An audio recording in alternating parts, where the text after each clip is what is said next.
Well, my name is Steve Ridgel, and I live in West Texas, and we just finished what apparently was the hottest July ever recorded in West Texas. 28 out of 31 days over 100, 3 days in a row over 110, average temperature over 103. It's horrible, and no rain to speak of. And so it is, yards are crunchy. Man, tanks are drying up for the ranchers. They're trying to buy hay, and it's twice as much as it used to be and can't find any. They're trying to even buy water, and that's hard to come by. It's just hard. But in all the heat, you have a lot of hotter than hell jokes. You have a lot of people saying, boy, it's so hot here, I sure don't want to spend it. And they say, spend it in hell. And boy, this should make you not want to go to hell because it's so hot. Imagine this all the time. And you hear all those kind of phrases. And I'm not sure that's the way we Christians really ought to talk about things. One is, I'm not sure you can scare anybody into hell. Yeah, that's right. Because there's really, no, I believe there is a hell. I do.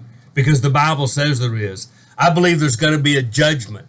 And since the Bible talks about it, I think that's legitimate to get people to think. But I'm going to tell you the secret. The scariest part of hell is not going to be how hot it is or the fire. The most frightening thing about hell is that you're separated from God forever.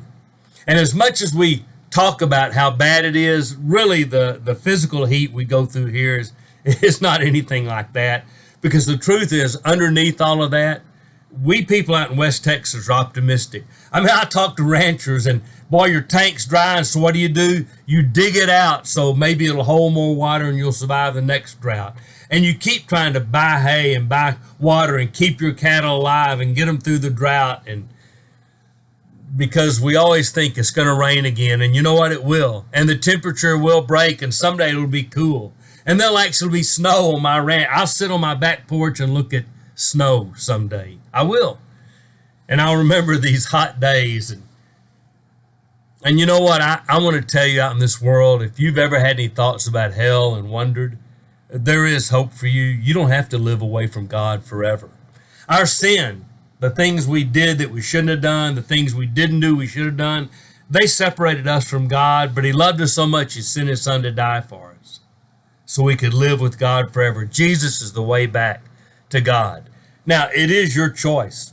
You cannot believe in Jesus. You can just hope there's not going to be a hell. But I believe what the Bible says, and I believe in Jesus. So a guy like me is going to live with God forever because He sent His Son to pay the price for my sins. He can do that for you too, and that's great hope. So when somebody says, this is so hot, this ought to make you not want to go to hell, it's not the physical heat. It's the eternal separation from God that makes hell a frightening, frightening prospect. So I'm begging you, if you're not a believer, I'm begging you to talk to a Christian about following Jesus. It changes everything, not just here, but forever.